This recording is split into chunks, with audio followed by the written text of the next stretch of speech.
What is going on? Welcome back to Trending Stocks. Today we're going to give you a pre-market update this fun Monday morning.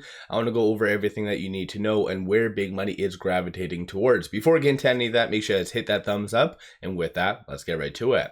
So starting off, there isn't really all that much in data points today. There's a Fed speaker near the end, but nothing really crazy to worry about. So today is going to be more of a technical driven day. And in that actual circumstance, that's probably part of the downfall. So starting off, you do see the futures getting massacred. So NASDAQ is down 5.66%, S&P down 4.36%.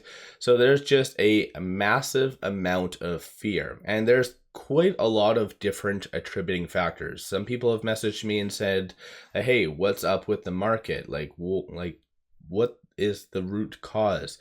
It's not just one. So leading into today, just the broader indexes were basically sitting above the 50-day moving average. So kind of holding on by a thread. And we already do generally know the 50-day moving average is a very strong pivot.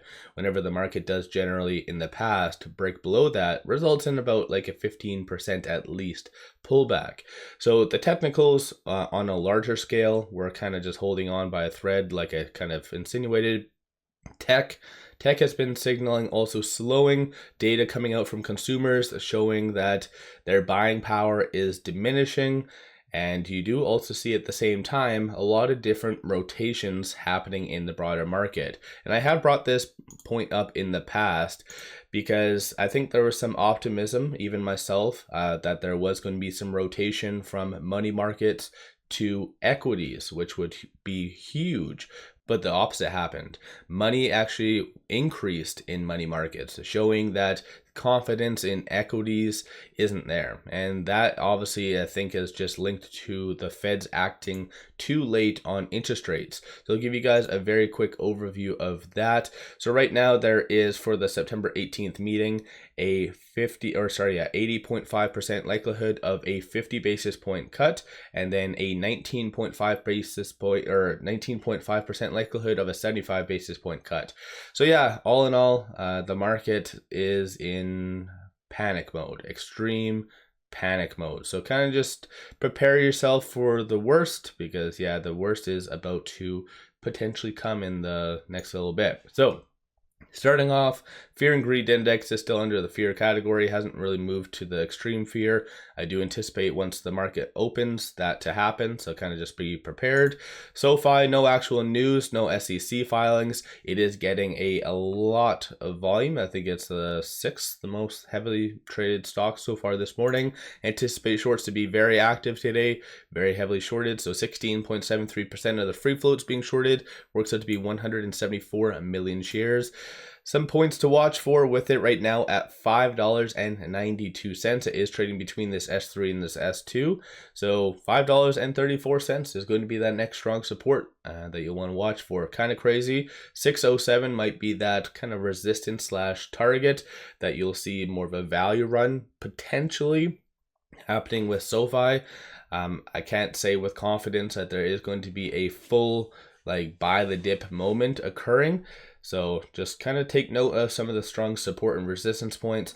Any stock that is selling off that you do believe in long term, just kind of dollar cost average. That's my kind of own opinion. You guys do whatever the hell floats your boat. But yeah, definitely when it comes to SoFi, even though it seems like a very good deal at these prices, things on a technical stance could really get hit quite hard. Moving on to stock number 2, Palantir is getting massacred, and there isn't any news. Majority of the stocks I'm going to be talking on, it's just broader market that's pulling it back, not necessarily any specific news. I oddly do anticipate Palantir shorts not to really double down because they do have their earnings after hours today. So 3.96% of the free floats being shorted works out to be 76.31 million shares. If anything, I anticipate shorts to kind of return some shares today. and just kind of based on their earnings. So we'll just have to wait and see. If you're looking at trading Palantir right now with it at 21.31, it is trading between these 2 points, so the R1 and the R2. So 21.06 will be a strong support, and then 24.78 will be that next strong resistance / target. Nvidia no doubtably is getting pulled back with the broader market, and I think just a lot of people now are saying, hey, you know what, maybe that is overvalued. It's kind of crazy how people just flip. It is to note, during one of my pre-market videos, pretty much at its peak, and when it was like $136, I did say that, you know what, Nvidia seems rather high. I did kind of group it with Palantir, and lo and behold, that seems to have been the top. Nvidia isn't heavily shorted, so I'm not really going to bring that up. But if you're looking at trading it with it right now at 93 and change, it is trading between this S3 and this S2. Very wide gaps, so anticipate a lot of volatility in the foreseeable future. But 84.96 will be the strong support, then 97.80 will be the next strong resistance / target. But moving on from here, at least I wanted to bring up one company that was green, so that is Indonesia Energy Corporation Limited, ticker's INDO. I don't know if this is correlated with Trump's latest speech about oil and gas, because this is a interesting stock because there has been no news, no SEC filings. It hasn't done a reverse stock split, because I know sometimes that's what market likes to really push higher, is stocks that have done splits. They haven't announced a split. It's, I don't know, very small market caps at 23.36 million, but there's absolutely no news to justify why this is up. This is a company profile. So oil and gas exploration, 33 employees, founded in 18, and yeah, it's based out of Indonesia. So it's an interesting stock, so tread with caution, but there is a abnormal amount of volume getting in. And it's not heavily shorted, so 5.55% of the free float's being shorted. If you're looking at trading it with it at 265, it's trading between this pivot and this R1, so just watch for 241 to hold, and then 270 to be that next strong target / resistance, which I do believe pre-market already broke above that, so just watch for 270 and then 288. And then moving on to the last stock is Marathon. It is getting slaughtered, down 18.32% because Bitcoin is getting slaughtered. So Bitcoin's kind of flirting now with that 50,000 mark. So yeah, we'll just have to wait and see, but no specific news to Marathon.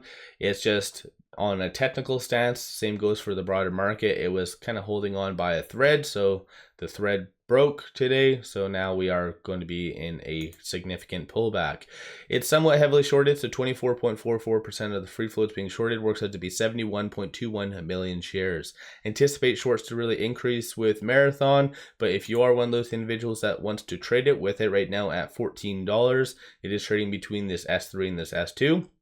So 1340 will be the strong support, and then 1665 will be that next strong resistance / target. So let me know your thoughts on the market today. What are you going to be buying? What are you potentially going to be selling? What's your thoughts? Don't forget to hit that thumbs up. And with all that, I appreciate all of you watching.